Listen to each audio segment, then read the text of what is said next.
स्थिति इसमें बनती है। तो अंतर्राष्ट्रीय न्यायालय के ऊपर आज हम लोग बात करेंगे स्टैटिक जीके में, United nation international court of justice. और आपको बता दें इसकी स्थापना कब होती है, तो 1945 में इसकी स्थापना की जाती है, 1945 में इसकी स्थापना की जाती है इंटरनेशनल कोर्ट ऑफ जस्टिस का। इसका हेड क्वार्टर कहाँ है, तो हेड क्वार्टर की बात कर ले, द हेग नीदरलैंड में इसका हेड क्वार्टर है।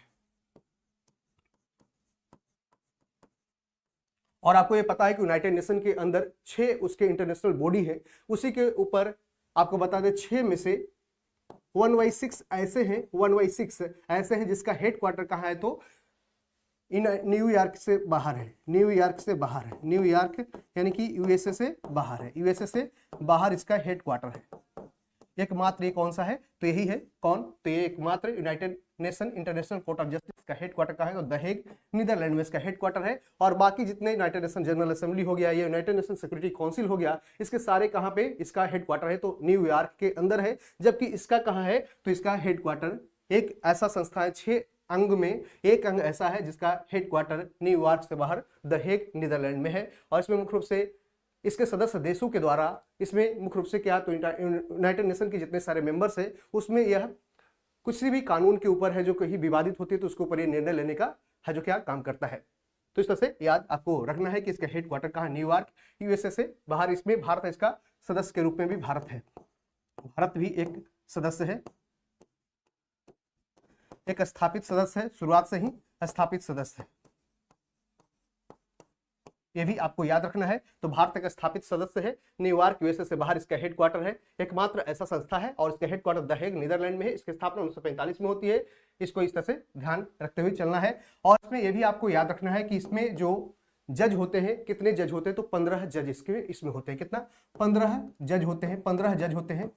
और 15 जजों को 15 जजेज होते हैं और ये 9 साल के लिए चुने जाते हैं। कितने साल के लिए, तो 9 साल के लिए चुने जाते हैं। इनका कार्यकाल 9 साल कार्यकाल होता है। और किसके द्वारा चुने जाते हैं, तो ये United Nation General assembly, United Nation General assembly plus United nation security council, United nation security council के सहयोग से इसको चुना जाता है। तो इसको भी आपको याद रखते हुए चलना है। तो ये सब प्रमुख है जो इवेंट्स है, ये सब इसको आपको याद रखते हुए चलना है। यूनाइटेड नेशन सिक्योरिटी काउंसिल की बात करें तो आपको पता है कि ये इसमें कितने सदस्य होते हैं, तो टोटल 15 सदस्य होते हैं, लेकिन 5 इसमें परमानेंट होते हैं, 10 इसमें क्या होते हैं, तो टेम्पोररी होते हैं, यानी कि समय समय पर बदलते रहते हैं। तो 5 प्लस क्या 10, टोटल 15 इसमें सदस्य होते हैं, 15 सदस्य होते हैं। तो ये भी आपको याद रखना है। 5 में से कौन कौन ऐसे परमानेंट होते हैं, तो जिसे क्या P5 कहते हैं या परमानेंट 5 कंट्री कहते हैं, जिसमें अमेरिका हो गया, चाइना हो गया, रशिया हो गया, फ्रांस हो गया, ये सब प्रमुख इसमें क्या, तो यहाँ लिख देते हैं क्या है, यूएसए है गया, फ्रांस हो गया, चाइना हो गया, यूके हो गया और रशिया हो गया। ऐसे प्रमुख क्या है, तो ये P5 कंट्री है, यानी कि जिसके पास वीटो पावर मौजूद है, वीटो पावर मौजूद है, यानी कोई भी बिल आता है उसके ऊपर कोई भी कंट्री इसमें 5 में से यदि कह दे कि हम इसमें बिल पे समर्थन नहीं करते, तो ये बिल है जो वापस हो जाएगा और उस बिल को पास नहीं किया जाएगा यूनाइटेड नेशन मेंबर में। तो टोटल इसमें 15 सदस्य होते हैं, ये भी आपको याद रखना। 10 ऐसे टेम्पोररी मेंबर होते हैं या इसकी प्रेसिडेंटशिप है जो घूमते रहती है और on the basis of reason. और यूनाइटेड नेशन जनरल असेंबली की बात करें तो अभी हाल ही में आपने सुना होगा क्या, तो 80वें सत्र की अध्यक्षता अभी किसको मिला है, तो 80th general assembly, United Nation General assembly का जो प्रेसिडेंटशिप कौन बने हैं, तो इसमें आपको याद रखना है कौन है, तो एनालेना बेयरबाख, इनका भी नाम याद रखना है, एनालेना बेयरबाख जर्मनी की पूर्व विदेश मंत्री रह चुकी है, जर्मनी के पूर्व विदेश मंत्री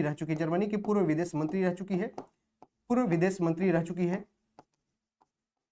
इनका नाम आपको ध्यान रखते हुए चलना है क्या, तो एनालेना बेयरबाख जर्मनी के पूर्व विदेश मंत्री रह चुके हैं, जो अभी वर्तमान में यूनाइटेड नेशन जनरल असेंबली के क्या है, तो 80वें सत्र के क्या है, तो इसकी अध्यक्षता अभी इन्होंने कर रहे हैं कौन, एनालेना बेयरबाख, इनका नाम याद रखना है। ऐसे यूनाइटेड नेशन जनरल असेंबली की बात करें, यूनाइटेड नेशन ऑर्गेनाइजेशन की बात करें तो इसकी स्थापना कब होती है, तो यूनाइटेड नेशन ऑर्गेनाइजेशन की यूएनओ की बात करें तो यूएनओ की स्थापना कब होती है, तो 24 अक्टूबर 1945 की, 24 अक्टूबर 1945 की इसकी स्थापना की जाती है। और इस कारण से यूनाइटेड नेशन डे भी कब मनाया जाता है, तो यूनाइटेड नेशन डे मनाया जाता है 24 अक्टूबर को, यूनाइटेड नेशन डे भी मनाया जाता है। तो ये भी आपको याद रखते हुए चलना है।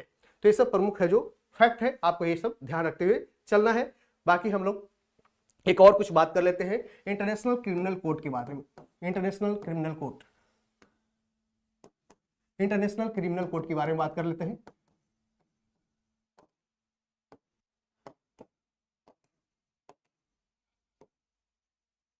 इंटरनेशनल क्रिमिनल कोर्ट की बात करें तो ये है जो इसकी भी स्थापना कब होती है, तो 1998 में एक रोम संविधि पे साइन होती है, रोम संविधि पे साइन होता है,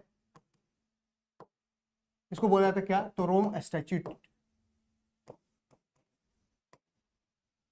पे साइन होता है। लेकिन इसको लागू कब होता है, तो 2001 से ये लागू हो जाता है, 2001-2 में इसको लागू किया जाता है। ठीक है, इसको लागू होता है, प्रभावी रूप से इसको शामिल किया जाता है, लागू की जाती है इंटरनेशनल क्रिमिनल कोर्ट का। इसका हेड क्वार्टर कहाँ है, तो इसका भी हेड क्वार्टर कहाँ है, द हेग नीदरलैंड में, द हेग नीदरलैंड में इसका हेड क्वार्टर है, द हेग नीदरलैंड में इसका हेड क्वार्टर है, द हेग नीदरलैंड में इसका हेड क्वार्टर है। और इसका मुख्य उद्देश्य क्या है, उद्देश्य है कि जो भी कंट्री या इसके सदस्य, लगभग इसके सदस्य की बात करें तो इसमें टोटल 125 प्लस सदस्य है, 125 प्लस सदस्य देश इसमें शामिल है। लेकिन आपको बता दें कि इसमें भारत, रूस, अमेरिका, चीन ऐसे इसमें सदस्य नहीं है, तो ये सब चारे क्या है, तो इसमें सदस्य देश नहीं है, ये सदस्य देश क्या है, तो इसमें नहीं है, सदस्य नहीं है, ये भी आपको याद रखना है। इसमें भारत, रूस, यूएसए, चीन, इजराइल, ये सब क्या है, ये सब देश है जो रोम संविधि को नहीं मानता है और इस कारण से इंटरनेशनल क्रिमिनल कोर्ट में शामिल नहीं हुआ है। इसको भी इस तरह से ध्यान रखते हुए याद रख सकते हैं। और इसका उद्देश्य यही है कि जेनोसाइड हो गया, यानी किसी एक धर्म के प्रति क्या, तो उसमें आक्रोश फैलाना, जिस तरह से हिटलर ने फैलाकर, जेनोसाइड फैलाकर बहुत सारे लोगों को हत्या किया था, तो जेनोसाइड हो गया। या फिर ह्यूमन राइट्स के खिलाफ जाकर के मानवाधिकार को संरक्षण करने के भी प्रयास करता है, उसमें जो यदि कोई व्यक्ति इसमें काम करता है कि उसको हनन करने का प्रयास करता है, तो इसमें क्या है, तो उसको भी नुकसान, ये क्या करता है, उसको भी दंडित करता है। और इसमें मुख्य रूप से इसके जो सदस्य देश हैं उसी में ये कानून इसके लागू होते हैं और एक स्वतंत्र न्यायिक निकाय के रूप में ये काम करते हैं। तो ये इंडिपेंडेंट क्या, तो स्वतंत्र न्यायिक निकाय के रूप में ये काम करते हैं, ये भी आपको याद रखना है। ये क्या है, तो यूनाइटेड नेशन के अंदर नहीं है, यूनाइटेड नेशन के अंदर ये नहीं है, यूनाइटेड नेशन का पार्ट नहीं है।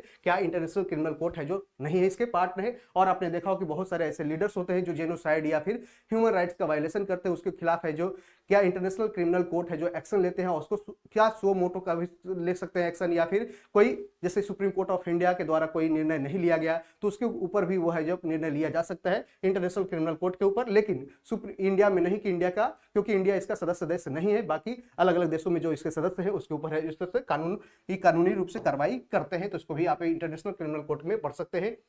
और मुख्य रूप से इसका रोम संविधि के द्वारा इसकी स्थापना की जाती है, इसको ध्यान रखना है। द हेग नीदरलैंड में इसका हेड क्वार्टर है, ये भी याद रखते हुए चलना है। तो इस तरह से स्टैटिक पार्ट में हमने क्या किया, इंटरनेशनल कोर्ट ऑफ जस्टिस के बारे में बात किया, उसके साथ साथ इंटरनेशनल क्रिमिनल कोर्ट के बारे में बात किया। तो दोनों में डिफरेंस अलग अलग है, इसको याद रखते हुए चलना है।